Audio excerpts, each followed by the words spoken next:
I will always remember that first drive up the Dalton Highway. The scenery was stunning and the ecotones striking. And those strange-looking rocks, like Finger Rock, stuck out like sore thumbs out on the tundra. But the view that took my breath away was that stretch of the Dalton that dropped me into the foothills of the Brooks Range. For someone raised around V-shaped valleys, seeing these sweeping U-shaped valleys looked like gigantic granite smiles welcoming me home.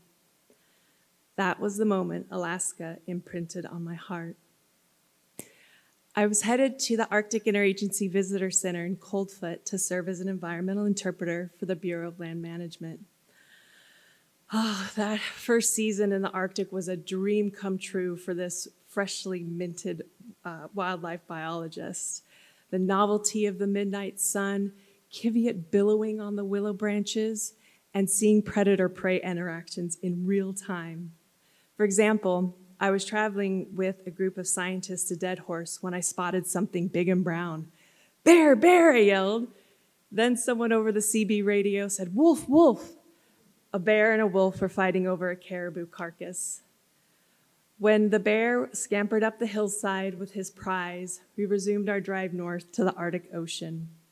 Along the way, I added splendid species to my growing bird list: yellow wagtail, northern wheatear, and spectacled eider. I also have a remarkable story about the first time I saw a bluethroat, but that story will have to wait for another day. The visitor center was open from 10 a.m. to 10 p.m. with 3 work shifts: opening, split, and closing.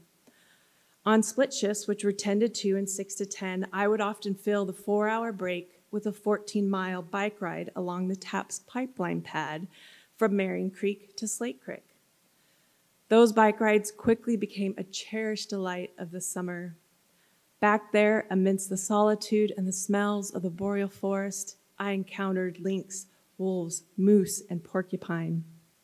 And on occasion, I would see bear scat where it hadn't been before. In the fall, I left Alaska to begin my graduate program in conservation social science at the University of Idaho.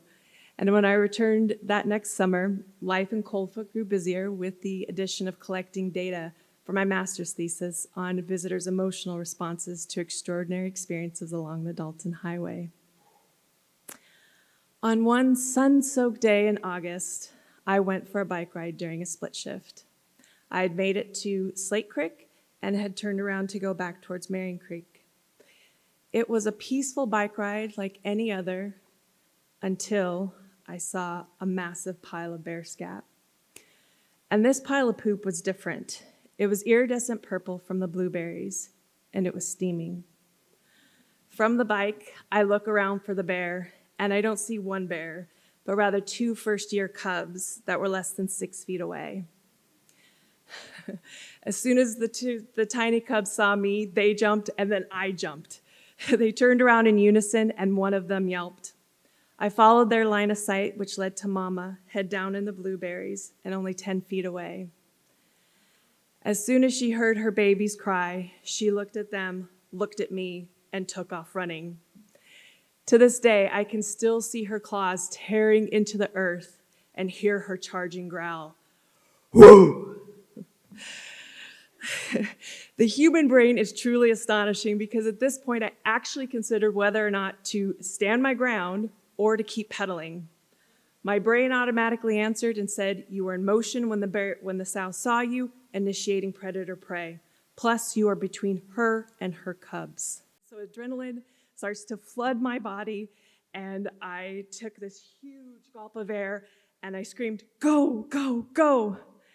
Trembling like quaking aspen, I gripped the handlebars for dear life, and I began to say, well, I can't actually say the words, but I will say they sounded something like this: Hotel Foxtrot Sierra, Hotel Foxtrot Sierra, Hotel Foxtrot Sierra. With the sow grunting behind me, I looked ahead to see a hill, and I thought, oh no, please not a hill. But somehow I managed to climb over the hill without falling off. And then, shortly after, I couldn't hear her anymore. Too afraid to look back, I decided I'm too afraid to look back. I biked as fast as my quivering legs would take me. And when I finally made it to Marion Creek, I stopped, put both feet on the ground, and slammed my entire bottle of water. Oh my gosh. And okay, I can do this.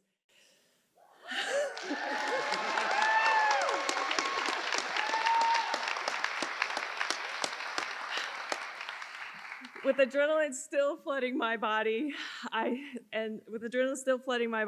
it felt like an elephant had been stepping on my lungs. I sighed to myself, go home, go home. I walked into my cabin, fell into my couch, and sighed, Hotel Foxtrot Sierra. That evening, I returned to work to tell my colleagues the tale.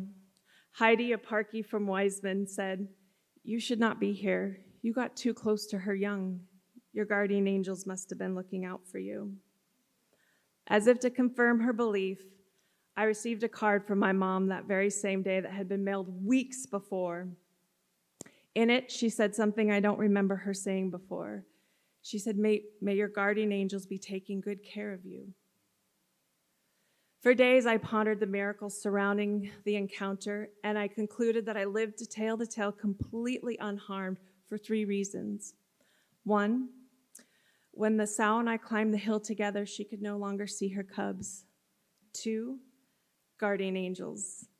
And 3, and the main reason I believe that I didn't lose one single hair on my head that day was due to the sow.